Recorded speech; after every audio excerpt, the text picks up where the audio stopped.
Naghahanap ka ba ng pangnegosyo recipe na siguradong papatok ngayong pasukan? Ito na ang sagot. Subukan mo na. Napakadali lang gawin nito. 1 cup lang din ng cornstarch ang magagamit mo rito, pero magagawa mo ito na ganito karami. 97 pieces na. Una, maganda tayo ng paglulutuan natin. Kahit anong klase lutuan, pwede naman ha. Hindi nyo kailangan gumamit ng ayan, borosilicate glass pot. Maglagay tayo ng 1.5 tubig. Oo.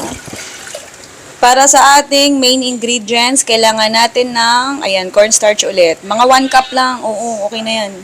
Simutin natin. Siyempre, bawat latak niyan, binabayaran natin. Para naman sa flavor, kailangan natin ng, ayan, crush cookies. Kahit anong klase ng crush cookies. Ano yan, mga kalahating cup lang kailangan natin. Haluin lang, oo. Ayan, kung mapansin nyo, hindi pa siya nakasalang sa kalan. Kasi para malaman nyo na ano talaga siya. Oo, na kailangan mo nang haluin ng bongga, i-dissolve muna natin yung cornstarch bago natin isalang sa kalan. Pagka sa tingin mo, dissolve na, tsaka mo lang isalang. Okay. Bago isalang sa kalan, ayan, pakita ko sa inyo kung gaano kalakas. Pwede naman malakas yung apoy.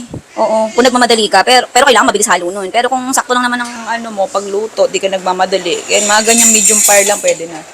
Medium heat. Oo, diretso halo ka lang. Ganyan lang. Kailangan kasi ganyan dire-diretso halo para di masunog yung ilalim. Lalo na kung borosilicate glass pot ang gagamitin mo. Yan, nagpalit ako ng sandok. Kasi para mas maano natin yung sulok-sulok. Yung mga sulok-sulok, singit-singit na part ng kaldero. Pagka ganito na yung itsura niya, tingnan nyo, masyado na siyang malagkit. Yan, pagka ganyan na yung itsura niya, pwede mo nang ihalo yung ating condensed milk. Yan, tingnan nyo. Mga kalahating lang to ha, dilata. Kalahating dilata ng condensed milk. Kasi yung kalahati nito, ginamit ko na sa unang rekado natin. Sa unang recipe. Ito yung tsura niya na ha. Diretso lang sa paghalo, pagkasali nyo ng condensed milk. Tapos hanggang sa mag-incorporate na yung texture niya. Okay. Okay, sa mga magtatanong kung ilang oras ba siya lutuin, ayan, hindi ko masasagot. Oo. Kasi nga, pag ako ang nagluto, alam nyo naman, tansyan-tansyan lang tayo. Oo, puro tansya lang lola nyo. Para mas mabilis siya mag-incorporate, para maiwasan yung ganyan texture, mas magandang gamitin naman na ibang halo dito ngayon ay yung wire whisk. Tapos bilisan mo paghalo. Patayin natin yung kalan. Okay, tingnan nyo. Mas smooth na yung texture niya. Smooth na, hindi na katulad kanina na watak-watak. Ayan, diba, bongga. Yan, dapat ganyan na texture niyan. Tapos, pwede nyo na siyang ihango. Ito na yung ating molder. Okay, sa isa nating recipe, ito na yung ginamit ko eh.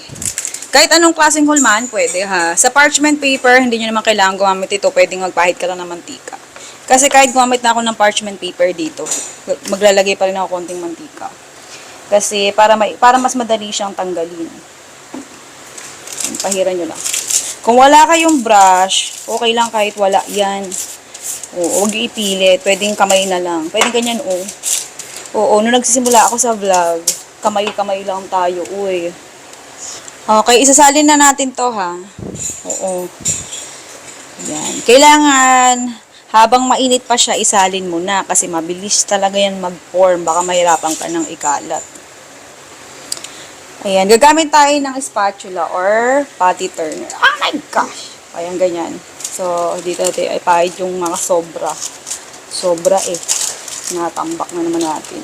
Kailangan talaga nyo ng mantika ha. Yung spatula or yung patty turner nyo. Kasi, yung gagamitin yung panglapat. Kasi nga, para mabilis at super sticky kasi nito. Kahit mainit pa yan, kalalapat lang natin, pwede na nating agad yung hiwain. Oo, bongga, diba? Makikita nyo, hindi ko sinakop yung buong tray. Diba? Ayan, wala siya sa perfectong shape. So, okay lang yan. Gusto ko lang pakita sa inyo na kahit hindi nyo ma-perfecto yung shape yan, okay lang. Paghiwa nito, nakadepende sa inyo kung gaano kalaki, ha? Oo, hindi nyo kailangan gayahin yung akin. Pwedeng pa square yung hiwa, ha? Pwedeng rectangle. Pero ito, sisikapin kong magawa siyang square. Ulitin ko, ha? Hindi namin to tinibenta. Hindi tinitinda. Kami lang mismong kakain. Para naman sa coating, ito naman kailangan natin. Crush cookies pa din. O ibagay natin sa ginawa natin flavor. Crush cookies din. Diba? Napakadali lang. Kayang-kaya nyo to, kahit di ka man magluto. Tansyahin nyo lang yung paglagay ha, as desired. Depende kung gaano karami or kung gaano karami yung kailangan nyo. Kailangan or gusto nyo. Nakadepende sa inyo. So, kakamayin ko na lang siya. Huwag kayong mag-alala. Malinis naman ang kamay ko. So, sa mga ano dyan, oo, sa mga kulang pa ang kagamitan, huwag kayong mag-alala. Kung nakikita nyo sa internet ay kompleto na ang gamit. Ayan. Huwag mag-alala. Okay lang kahit gumamit kayo ng mga mano-mano. Ayan, kahit kinakamay. Oo. Oo, hindi naman habang buhay wala kayong kagamitan. Hindi habang buhay kulang-kulang ang gamit nyo. Dadating din ang araw na dadami din yan. Syempre magsipag pa rin, di ba? Huwag intay lang, dapat magsipag. Oo.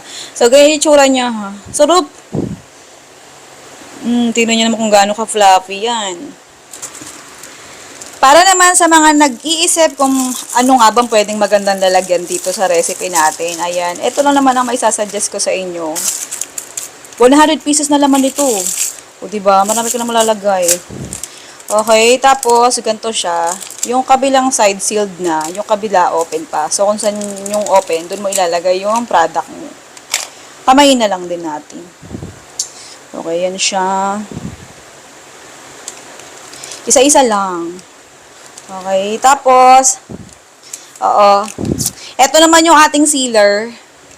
Ayan, mini sealer, ganda nito. Uy, very useful. Meron na rin siyang kasamang cutter sa loob, kaya dalawa yung pindutan. Isang pang sealer, isang pang cutter. So, ito yung power button niya. Yan, power switch. Okay, on mo lang yan. Kailangan iilaw siya dito, kita nyo. Ayan, kailangan iilaw yan. Kapag umiilaw na, pwede mo na siyang gamitin. Ito naman, dito sasalpak yung charger mo. Pwede yung charger ng cellphone yung gamitin dyan. Diyan na siya i-sealed. Tingnan nyo. Pag pinindot nyo itong nasa bungad, yan yung pinaka-sealer mo. Okay, iipit mo lang dyan yung pinaka-wrapper mo, plastic. Tapos, ready to go ka na. Hatakin mo na. Kung halimbawa naman, hindi ka makahanap or wala ka pambili ng ganitong mga lalagyan, mura lang naman to. Oo, mura lang to. Hindi abot ng 100. Baka nga nasa 40 plus lang to eh. Pero kung hindi ka makabili ng ganitong lalagyan, pwede naman. Or kung wala kang sealer, pwedeng hindi naman to yung gamitin mo. Halimbawa, nagtitinda ka ng fishball kikiam dyan. Pwede mo tong isabay dun. Oo. Tapos, toothpick na lang. Pag may bibili, ganyan gawin mo. 3, 10 pesos. O, diba, bongga. Para siyang dugo. Betamax. Tama ba? Kulit. Pero dessert. Bongga. So, yan, lalagay natin siya sa rep. 24 hours yung suggestion ko dito sa shelf life, pero tumatagal din siya hanggang 2 days, ha? Okay. Pati yung Graham Maha Bites natin, ganun din.